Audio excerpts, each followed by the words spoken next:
Hello and welcome to World Insight with me, Tian Wei. Anthony Albanese claimed the victory for the Labour Party after incumbent Prime Minister Scott Morrison conceded defeat in Australia's federal election on Saturday. The election result ends the Liberal National Coalition's nearly 9-year history on power, with Albanese becoming Australia's 31st Prime Minister. The Labour leader said he wanted to unite the country and end the climate wars. On Monday, Albanese was swiftly sworn in. Later, he attended a meeting of the Quad, a security grouping in Tokyo, on Tuesday. Many wonder what's the new administration's approach to its domestic politics and also to the region. I asked that question to a panel of Australian and Chinese scholars. Let's listen in.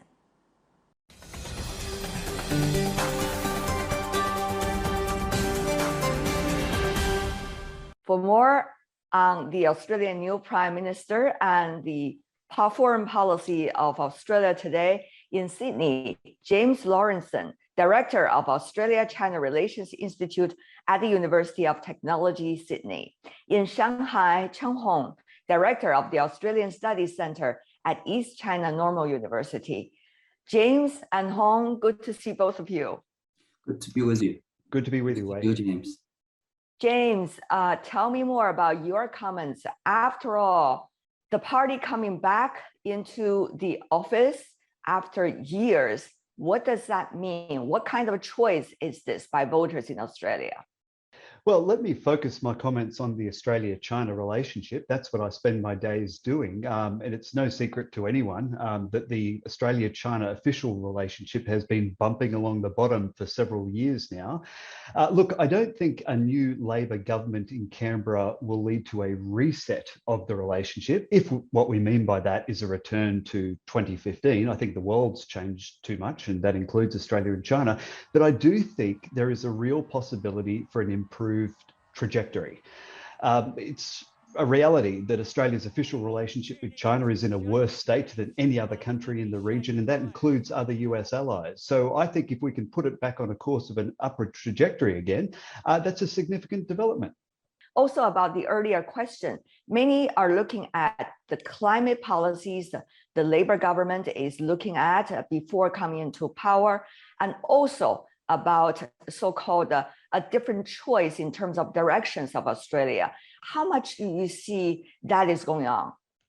Yeah, well, look, let me just make one observation. Australia has a new foreign minister, Penny Wong, and one thing she has emphasised over the last couple of years is that she sees the region differently compared with the previous government. So, for example, she's talked about engaging with Southeast Asia on its own terms, and she admires many Southeast Asian leaders, particularly the Singaporean Prime Minister Lee Hsien Loong. Now, of course, on China, Lee Hsien Loong says that China is a reality, it's not going anywhere. Of course, countries will from time to time have disagreements with China, but you have to manage that relationship in a way that maintains the partnership. So my point is that I don't think Penny Wong sees the world, or certainly not the region, in simple US-China geostrategic rivalry terms. And again, I think that's a positive for the trajectory of the Australia-China relationship. Circumstances are evolving. Of course, when the new government comes in, they have to measure and therefore come out with their own plans as they go. Now, go to you, Hong. Tell me more about your assessment of this choice by Australian voters. I think actually the situation is actually really, crying for a choice. People are actually asking the possibility or appealing for the possibility for a change. And that is why actually that has been bringing about the change. And come back to the China-Australia relations. I think actually the past 9 years have been drastic changes, as James was saying, that actually, after 2017, China-Australia relations have been suffering huge damage from the Turnbull and Morrison governments, and that actually had been bringing the bilateral relations to the lowest ebb up to now. So I think actually really if not a reset, but definitely there needs to be some kind of change to the situation. China is still Australia's largest trade partner. There's still a comprehensive strategic partnership between the two countries. So this should not continue, and this is really awaits drastic change. We do see the a rather warm attitude or neutral attitude coming from the spokesperson, for example, of the foreign ministry in China, welcoming the new prime minister to Australia. There might be some room for discussions and also negotiations at home.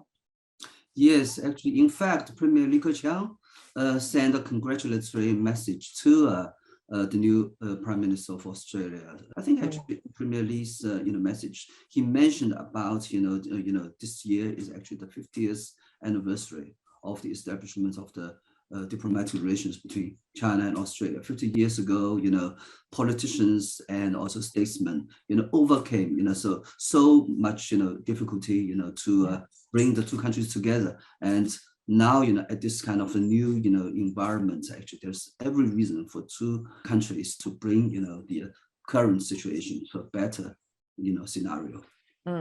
Not only about the bilateral relations, but also about the multilateral environment and circumstances. James, we noticed that, the new Australian Prime Minister just coming into the office, the US President is visiting the region, going to South Korea, going to Japan, meeting the Quad.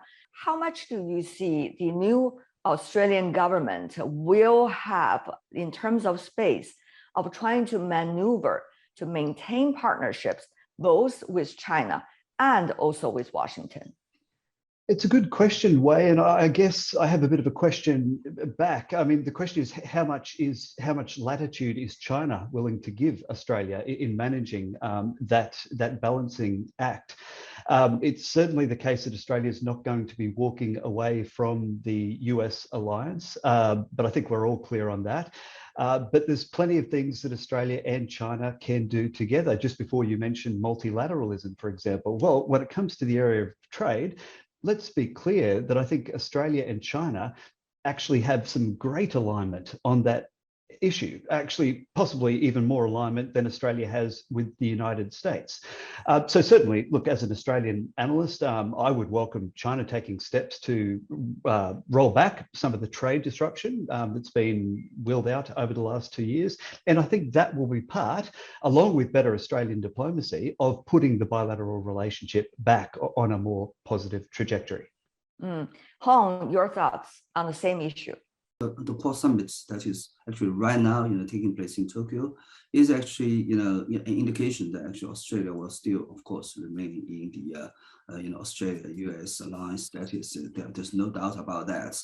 But still, I think actually there's a possibility that actually the new Prime Minister and also his Foreign Minister Penny Wong might be seeking some kind of a uniqueness also, or personal quality, or some kind of, characteristic that is different, from the previous administrations. As we know that actually the previous governments in Australia have been, almost like, fanatically, adopting a kind of anti-China stance, releasing a lot of hostilities, even, hyping up the possibility of war with China. So I think actually for the new government, there is this kind of, very important question to ponder, to think about, that is actually whether China is an enemy or whether China is a partner. On the trade, earlier, Hong, you mentioned that China, Australia remain to be very big partners with one another. How do you analyze, Hong, let me go to you first, this rather interesting phenomenon? On the one hand, geopolitically, rhetorically, things are getting ever, quote unquote, worse. And yet, in real term, in terms of trade, which is one of the pillars of bilateral relations and international relations, things are getting actually very good. So tell me more about this. And it seems that business people, communities on both sides are very quiet, and yet they are doing their job. The bilateral trade volume last year was $230 billion between China and Australia. That is a clear indication that actually there's no trade war launched by China against Australia, as actually Scott Morrison and many of his followers have been talking about. There are trade frictions between two countries. Mind you, that actually Australia launched 106 anti-dumping complaints against China, while China only lodged 4. think actually trade should not be used as a weapon as Australia has been doing, but actually we should be actually using this kind of possibility that trade could be the possibility to stabilize the two countries relationship. Actually that's actually has been proving to be a kind of like a momentum that have been preparing the two countries to be moving towards a better relationship as in the previous several years have been proving. Hong, there are several barometers Beijing particularly are looking at.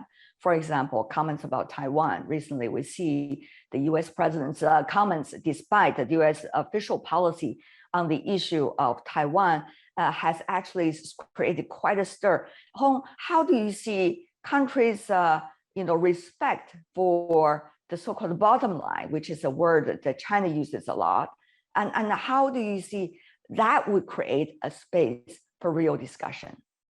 Yes, I agree with James that actually there might not be a kind of like about face, for the policies and stances in Canberra, but definitely there should be some kind of clear understanding of the bottom lines, as you have been stressing on. That is actually there are some kind of issues that actually should not be touched upon, such as the Taiwan issue. That is actually some kind of a basic, bottom line. The United States, recently have been playing this kind of Taiwan card, trying to, coerce and actually exert pressures upon China. But actually for the previous, Australian governments, Peter Dutton and even Scott Morrison himself have been, actually following this kind of rhetoric to be actually also, to be tailing behind Washington, with the Taiwan issue. But I think actually this is very important issue that actually the new government should be thinking about, that actually there's no point to be walking into dangerous waters, like this kind of very adventurous, stances. James.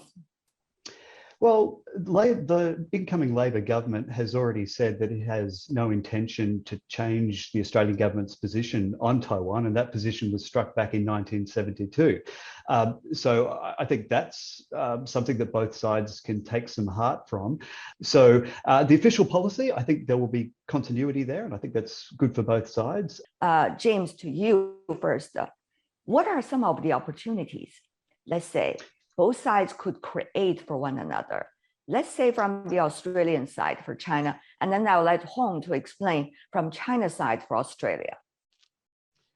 Look, I think an easy one has to be climate change, right? I mean, this is a big issue for China. It's an easy one, but it's also the most challenging one, isn't it? Yeah, it is challenging in terms of making progress, but at least now in Canberra, unlike the previous Morrison government, you actually have a government that is serious about climate change. And we know that Beijing is serious about climate change as well. So, I mean, this is an area of easy cooperation between Canberra and Beijing in that it meets both sides' mutual interests.